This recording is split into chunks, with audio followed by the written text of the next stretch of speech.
Hello students, हम आप सभी का एक बार पुनः स्वागत करते हैं, अभिनंदन करते हैं। मैं आपकी बायोलॉजी फैकल्टी सीबी, आपका अपना गुरु, अपने छोटे से नॉलेज और अनुभव के साथ आज उसी क्रम में पार्ट 2 लेकर के आ गए हैं चैप्टर 5 का, जिसमें हम कुछ क्रॉस के बारे में पढ़ेंगे और साथ ही साथ मेंडल साहब ने जो अपने 3 नियम दिए, जैसे प्रभाविता का नियम, पृथक्करण का नियम, स्वतंत्र अभिगमन का नियम, उनके बारे में डिटेल्ड पढ़ेंगे। उसके बाद व्युत्क्रम cross, test cross, back cross, ये सारे क्रॉसों के बारे में हम जानेंगे। ये वीडियो जो होगी वो परीक्षा उपयोगी होगी, नीट उपयोगी होगी, और साथ में इस वीडियो में धीरे धीरे शायद इस पूरे चैप्टर को कंप्लीट करने में मुझे 4 से 5 पार्ट बनाने पड़े, क्योंकि मैं चाहता हूं हर एक चीज, हर एक पॉइंट ऑफ व्यू आपका क्लियर रहे। जो बच्चे इंतजार कर रहे थे कि सर जी वीडियो बनाइए, चैनल पर वीडियो बनाइए, उनको रिवीजन के लिए उनके लिए अच्छा होगा। जो ग्रामीण क्षेत्रों में बच्चे पढ़ रहे हैं, जिनके आसपास कोचिंग की व्यवस्थाएं नहीं है या उनकी फैकल्टीज उनको पढ़ा रही हैं मगर उन्हें कुछ अच्छा पढ़ने की या अलग से पढ़ने की जरूरत है, उनके लिए बहुत लाभकारी होने वाली है। सो बात करते हैं मेंडल के नियम। तो मेंडल के 3 नियम दिए, मेंडल भाई साहब ने 3 नियम दिए। कौन कौन से? सबसे पहला दिया प्रभाविता का नियम। क्या दिया? प्रभाविता का नियम। अब देखिए, इसको इंग्लिश में कहते हैं लॉ ऑफ डोमिनेंस, प्रभाविता का नियम। इन्होंने कहा कि जब प्रभावी लक्षण और अप्रभावी लक्षण को एक साथ लेकर क्रॉस कराया जाएगा तो उसका जो रिजल्ट आएगा उसमें प्रभावी लक्षण ही अपना प्रदर्शन करेगा, अप्रभावी लक्षण अपने आप को प्रदर्शित नहीं कर पाएगा। यही है प्रभाविता का नियम। देखते हैं, लिख लेते हैं थोड़ा सा। जब प्रभावी व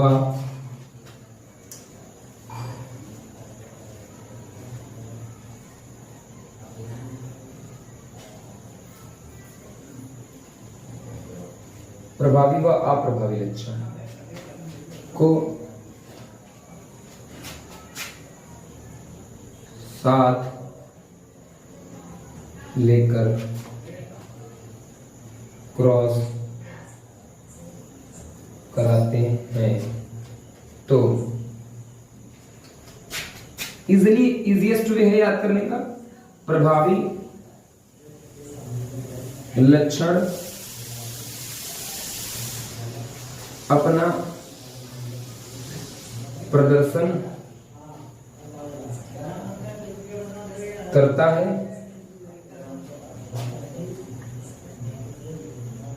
अप्रभावी लक्षण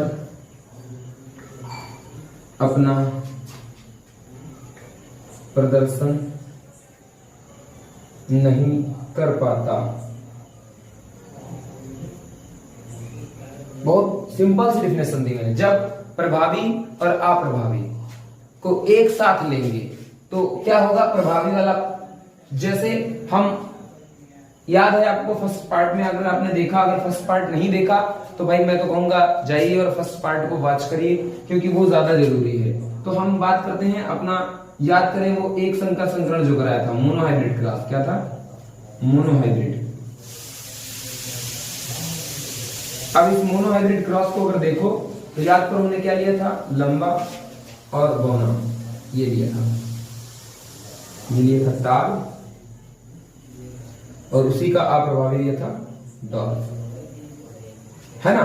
ये लिया था। इनका क्या करा था? इनका हमने जो है जब क्रॉस कराया, देखिए इसका इनके साथ, उसके बाद इन्हीं का इनके साथ, इनका इनके साथ, इन्हीं का इनके साथ। यहां से क्या मिला? एक कैपिटल एक स्मॉल टी, एक कैपिटल टी एक स्मॉल टी, एक कैपिटल टी एक स्मॉल टी, एक कैपिटल टी एक स्मॉल टी। यहां से रिजल्ट हमें क्या मिल के आया? एक कैपिटल एक स्मॉल, एक कैपिटल एक स्मॉल, एक कैपिटल एक स्मॉल और एक कैपिटल एक स्मॉल। अब आपको याद हो, अगर फर्स्ट पार्ट में आपने देखा है तो आपको चीजें रिमेंबर होंगी। इसका हमने नाम क्या दिया था? इसका नाम दिया था लंबा। देखिए डिटेल में समझिए इस चीज को। अगर इस एक कैपिटल टी को और एक स्मॉल टी को, एक कैपिटल टी को और एक स्मॉल टी को हम नाम दे रहे हैं लंबा, तो ध्यान से देखिए इसमें ये किसका है? प्रभावी का है। ये प्रभावी लक्षण है, और ये स्मॉल टी किसकी है? अप्रभावी की है। किसकी है? अप्रभावी की। अब अगर ये अप्रभावी की है तो दोस्तों ये बताओ जरा कि इसको हम लंबा ही क्यों कह रहे हैं? एक लंबे का है, एक बौने का है, और मिक्स वाले को हम लंबा ही मान रहे हैं। तो इसको इसीलिए कह रहे हैं क्योंकि प्रभाविता का नियम कहता है कि जब दोनों ट्रेड्स के ये आ जाए साथ तो इनमें प्रभावी वाला अपना लक्षण प्रकट करेगा, लेकिन अप्रभावी वाला लक्षण अपना प्रकट नहीं कर पाएगा। तो इसको बना करके अभी जब भी एग्जाम में पूछा जाएगा कि मेंडल की प्रभाविता का नियम को उल्लेख कीजिए या उसको समझाइए, तो आप यही लिख के ये क्रॉस अगर अच्छे से बना देते हैं तो आपका नंबर एकदम वेल मेंटेन मिलेगा। क्रॉस बहुत जरूरी है, इसलिए क्रॉस पर नजर मारिए और नोट करिए। तब तक चलते हैं हम नेक्स्ट टॉपिक पर अपने इसी के, जो कि कहता है स्वतंत्र अपव्यूहन का नियम, पृथक्करण का नियम। सॉरी, पहले पृथक्करण का नियम पढ़ लेते हैं, लॉ ऑफ सेग्रेगेशन, उसके बाद आगे बढ़ेंगे।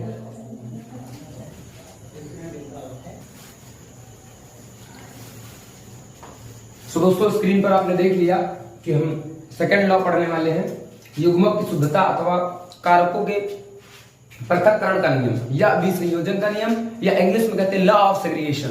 सो अभी हम इसको समझेंगे स्टूडेंट्स क्या कि है क्या ये, कोई बड़ी बात नहीं है। ये बहुत अच्छा सा एक बहुत सरल सा एक नियम है कि इसमें इन्होंने कहा कि युग्मक कारकों में कारक बनते समय, कारक युग्मक बनते समय आधे आधे पृथक हो जाते हैं। मतलब क्या? अर्धसूत्री विभाजन हो जाता है। क्या हो जाता है? अर्धसूत्री विभाजन हो जाता है। तो क्या लिखेंगे इसमें? लिखेंगे कारक युग्मक बनते समय आधे आधे पृथक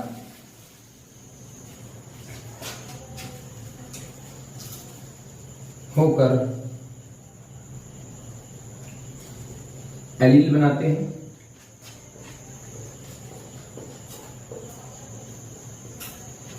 तथा देखिए पृथक होकर क्या होता है? आधे आधे पृथक होकर, और युग्मक की शुद्धता दर्शाते हैं। क्या दर्शाते हैं? युग्मक की शुद्धता दर्शाते हैं।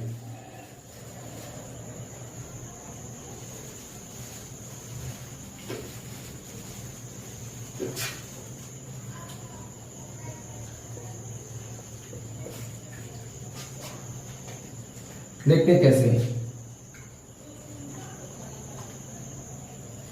इसको भी एक एग्जांपल या एक क्लास से समझेंगे। चलिए एग्जाम्पल अगर इसका देखें तो क्या हो जाएगा? वही सेम टॉपिक उठा लेती है। लंबा बौना, लंबे के लिए 2 कैपिटल, इसके लिए 2 स्मॉल। अब देखिए इनमें अर्धसूत्री विभाजन होगा। क्या होगा?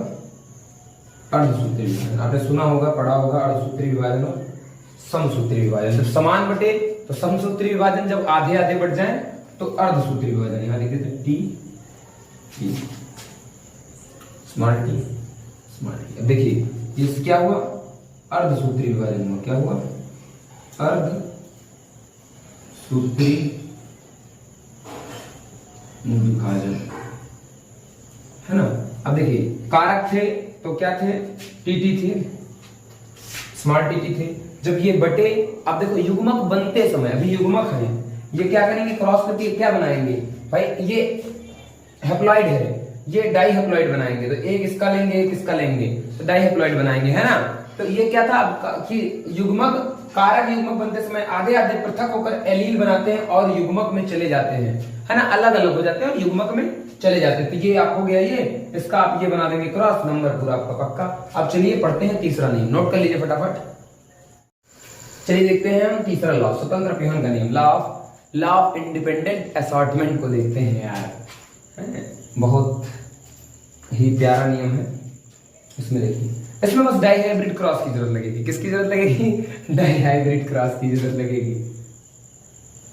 चलिए देखते हैं, जब 2 लक्षणों को एक साथ लेकर संकरण कराया जाता है तो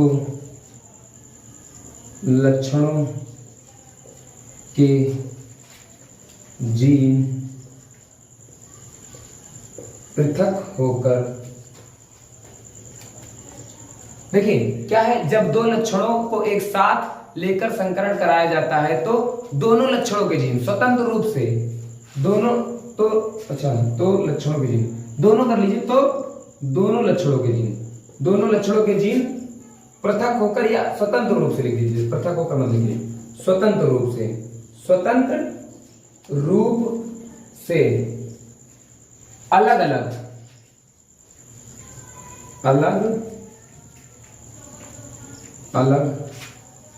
युग्मकों में, किसमें, युग्मकों में चले जाते हैं।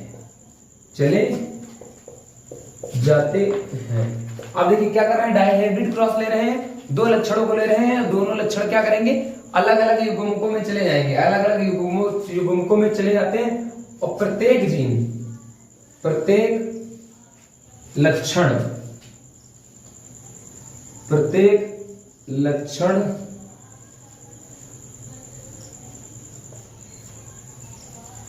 प्रत्येक जीन अपना लक्षण प्रदर्शित करता है, क्या करता है, प्रदर्शित करता है।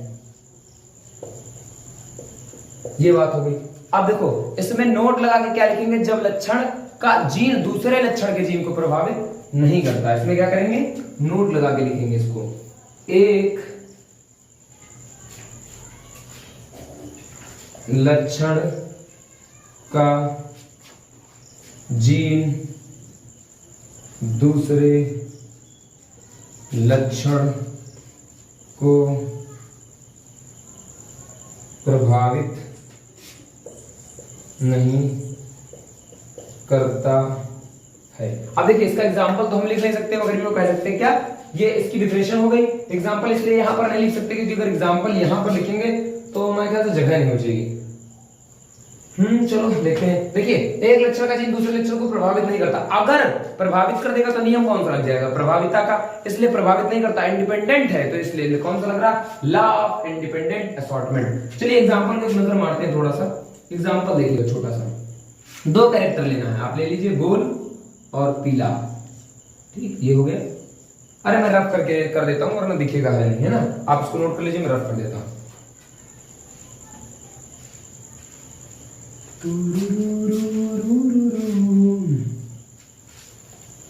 आप पॉज करके नोट कर लीजिएगा, ख्याल भी रखना पड़ता है ज्यादा लंबी वीडियो ना हो, ताकि आपका समय बचे और आप कम समय में चीजें समझ पाए।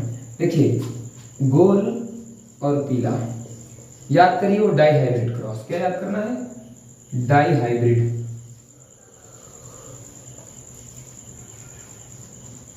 है ना, द्विसंकरण।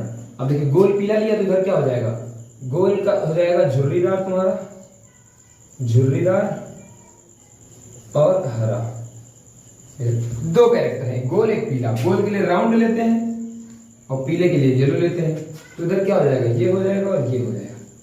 अब देखिए अगर ये युग्मक अलग अलग होंगे, अलग अलग जाएंगे तो क्या आएगा, इसको अब बांट दीजिए आप यहाँ से, अर्धसूत्री विभाजन कर लीजिए। चलिए थोड़ी देखो, एक में दो पढ़ रहे हैं भाई, क्या बात है, एक आर वाई इनके साथ, एक आर वाई इनके साथ, एक आर वाई यहाँ, एक आर वाई यहाँ। अब देखिए अगर इन कहने का तात्पर्य इनका करा लीजिए, छोड़ दीजिए थोड़ी देर, आर वाई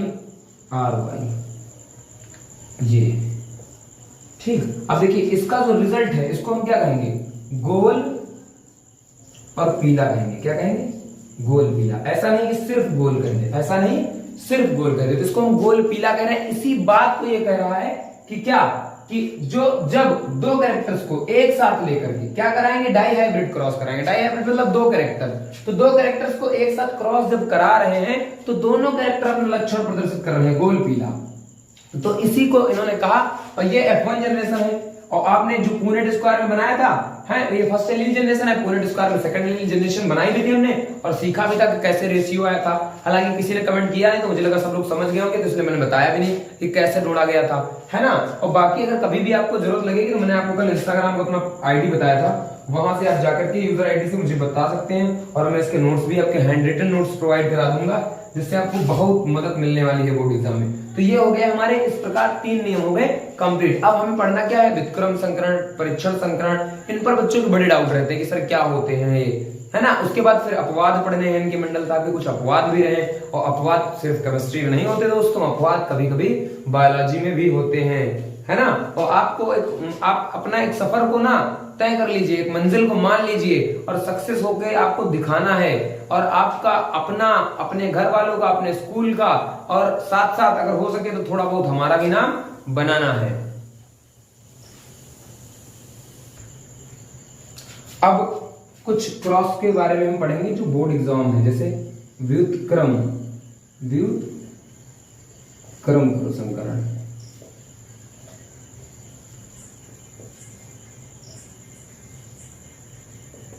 अब देखो इसमें क्या है, इसमें मंडल साहब ने कहा कि पौधे के नर को मादा, मादा को नर मानकर, किसको, पौधे को मादा और मादा को नर मानकर, जो नर है, जो मेल है उसको फीमेल मान के चलिए, और जो फीमेल है उसको मेल मानकर चलिए। जब इस प्रकार का क्रॉस करा गया, मतलब मेल को फीमेल मान लिया, क्या मान लिया, मेल को फीमेल और फीमेल को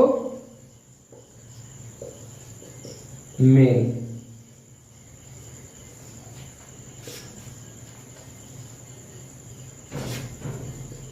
मानकर, मतलब उनके जो लिंग हैं उनको चेंज करके जब क्रॉस कराया जाए, क्या कराया जाए, जब संकरण कराया जाए, क्या कराया जाए, संकरण, तो उसको क्या कहते हैं, उसको कहते हैं व्युत्क्रम। व्युत्क्रम नाम से ही पता चल रहा है, उसको क्या कहते हैं, व्युत्क्रम संकरण कहते हैं, है ना।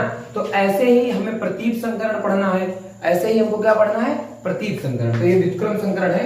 अगर लिखना चाहे तो आप लिख लीजिए कि जब जनक के नर व मादा में फेर बदल करके, क्या करके, फेर बदल करके क्रॉस कराया जाता है, तो उसे व्युत्क्रम संकरण कहते हैं। क्या कहते हैं, व्युत्क्रम संकरण कहते हैं। नोट कर लीजिए।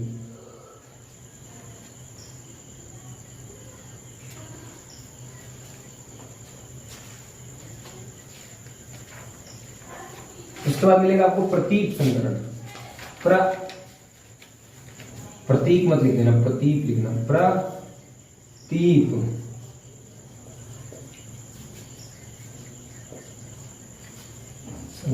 अच्छा, प्रतीप संकरण को बैक क्रॉस कहते हैं, क्या कहते हैं, बैक क्रॉस। ठीक, अब प्रतीप संकरण या इसको पूर्वज संकरण भी कहा जाता है, एक नाम और समझ लेते हैं, पूर्वज। ये पूर्वज अगर समझ लिए तो फिर थोड़ा आसान हो गया। क्या होता है, जब किसी फर्स्ट जनरेशन को उसके पेरेंट्स से, उसके कह लीजिए कि उसके पूर्वज से जब कराया जाएगा क्रॉस, तो क्या कहलाएगा, प्रतीप संकरण कराएगा। जब F1 पीढ़ी के प्राप्त संतान को, जब लिख देता हूं, जब फर्स्ट जनरेशन F1 पीढ़ी, जब F1 पीढ़ी से प्राप्त संतान को का संकरण उसके पूर्वज, ये बता ना, पूर्वज नाम आ गया तो इजी हो गया आपको, उसके पूर्वज के साथ कराया जाए तो क्या हो जाएगा, उसके पूर्वज से कराया जाता है ना। प्रतीक संकरण में क्या जाएंगे, क्रॉस में F1 पीढ़ी से जो संतान आई उसका क्रॉस किसके साथ, उसके पूर्वज के साथ। तो उसका जब उसके पूर्वज के साथ पुनः क्रॉस कराएंगे तो उसको क्या कहा जाएगा, प्रतीप संकरण या पूर्वज। और इसका फिनोटाइप रेशियो पूछ लिया जाता है एग्जाम में कभी कभी। इसका फिनोटाइप रेशियो जो होता है वो 1:1 होता है। क्या होता है, 1:1 होता है। नोट कर लीजिए।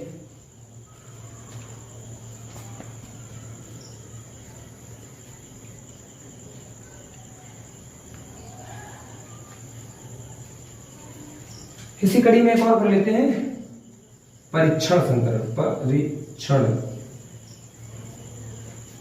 परीक्षण संकरण, इसको कहते हैं टेस्ट क्रॉस। क्या कहते हैं,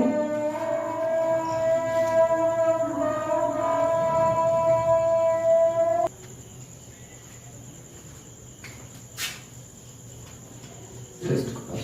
अब देखिए इसमें क्या है, इसमें हम अज्ञात लंबे पौधे का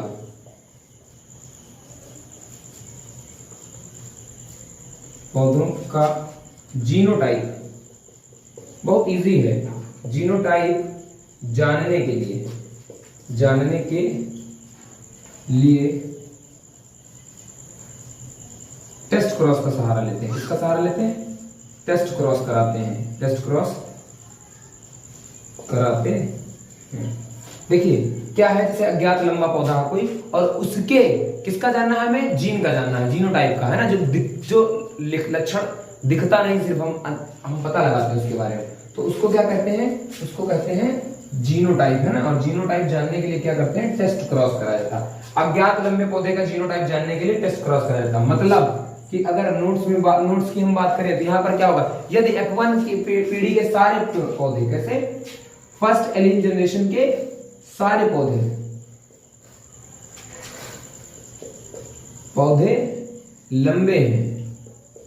लंबे हैं, तो जो जीनोटाइप आएगा वो क्या आएगा? जीनोटाइप वो क्या आएगा? कैपिटल टी, ठीक। यदि फर्स्ट एलिल जनरेशन के कुछ पौधे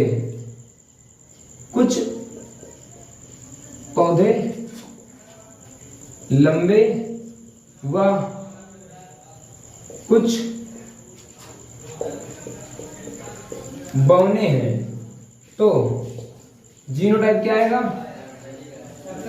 जीनोटाइप यहां पर एक बड़ा एक छोटा, है ना, तो इस तरह का आएगा। तो हमने इतनी जानकारी देख ली।